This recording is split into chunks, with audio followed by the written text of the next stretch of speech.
लालू यादव के करीबी सुभाष यादव, जिनको बालू माफिया के नाम से भी जाना जाता है, हालांकि वो पूर्व प्रत्याशी भी हैं चतरा लोकसभा क्षेत्र से और लालू यादव के सबसे करीबी हैं। जब लालू यादव सिंगापुर में इलाज करा रहे थे तो उनके साथ आपने सुभाष यादव को भी देखा होगा। लालू यादव से आज से नहीं, जब से राष्ट्रीय जनता दल बनी है तब से ही वो लालू यादव के साथ थे।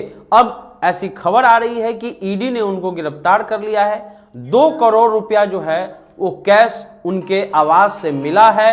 रेत खनन का मामला है, उसी में ईडी ने उनको गिरफ्तार किया है। हालांकि ईडी ने अभी तक एक भी ऐसा बयान जारी नहीं किया है या आधिकारिक बयान जारी नहीं किया है कि कितना रुपया मिला है, क्या रुपया मिला है, कहां से आया है। ऐसा कोई बयान अभी तक जारी आधिकारिक रूप से नहीं हुआ है। हिंदी के अखबारों ने आपको ये दिखाया होगा कि 2 करोड़ रुपया जो है वो मिला है, लेकिन ईडी के वेबसाइट पर जब हम गए और ईडी का जो ऑफिशियल पेज उस पर गए तो ऐसी कोई भी जानकारी फिलहाल जब तक ये वीडियो बन रहा है अभी तक कोई ऐसी जानकारी नहीं आई है। बिजनेस स्टैंडर्ड जो अखबार है, जो इंडिया टुडे अखबार है, उन्होंने भी अपने तरफ से 2 करोड़ रुपए की बात नहीं बताई। हालांकि दैनिक जागरण, दैनिक भास्कर ने बताया है कि 2 करोड़ रुपया जो है वो जब्त किए गए हैं कैश में। अब आते हैं कि ईडी सुभाष यादव और इससे पहले एक दिन पहले विनोद जायसवाल पर एक तरह से दबिश डाल रही है।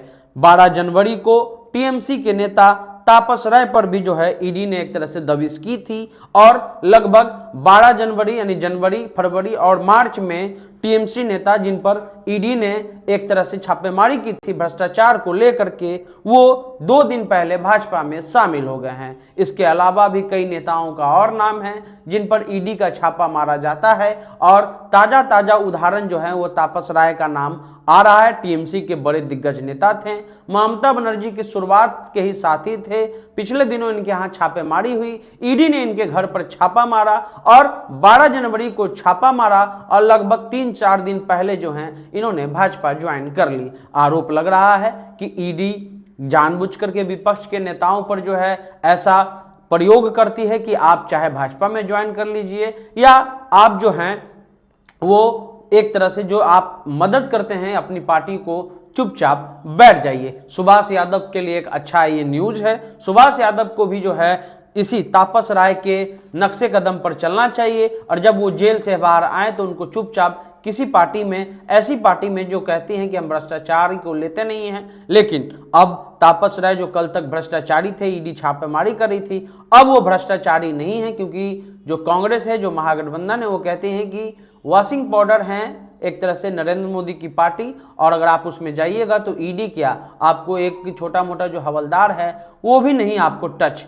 करेगा। सुभाष यादव को भी इसी राह पर चलना चाहिए। जब वो जेल से छूट करके आए तो ये ऑप्शन पर सोचना चाहिए कि अगर आप किसी पार्टी में शामिल हो जाइएगा, ईडी, आईटी या इन सब जो छापेमारी है उससे आप बच सकते हैं। मौजूदा राजनीति में, देश की राजनीति में ऐसा ये सवाल बार बार केंद्र की सरकार पर उठता है कि ईडी इनकम टैक्स के जरिए विपक्ष के नेताओं के यहाँ छापेमारी इसलिए कराई जाती है ताकि उन पे प्रेशर हो, ताकि जो है वो किसी प्रकार से उनसे लड़ ना पाए और अंततः सरेंडर बोल करके जो है वो भाजपा में चले जाए, ऐसा आरोप लगता है। सुभाष यादव के लिए एक अच्छा विकल्प है और यही कारण है कि चाहे वो ईडी हो या और भी जो कई भी संवैधानिक संस्थाएं, उन पर लगातार सवाल उठ रहे हैं कि जहां भाजपा जीत नहीं पाती है, जहां भाजपा दबा नहीं पाती है, वहां खुद तो नहीं लड़ पाती है, लेकिन ईडी और इनकम टैक्स के जरिए वो कोशिश कराती है कि पार्टी को नाश्ता नाबूद कर दें और एक तरह से धाराशाही कर दें। जो भी अपडेट होगा आपको हम बताते रहेंगे। द इंटरव्यू आप देख रहे थे।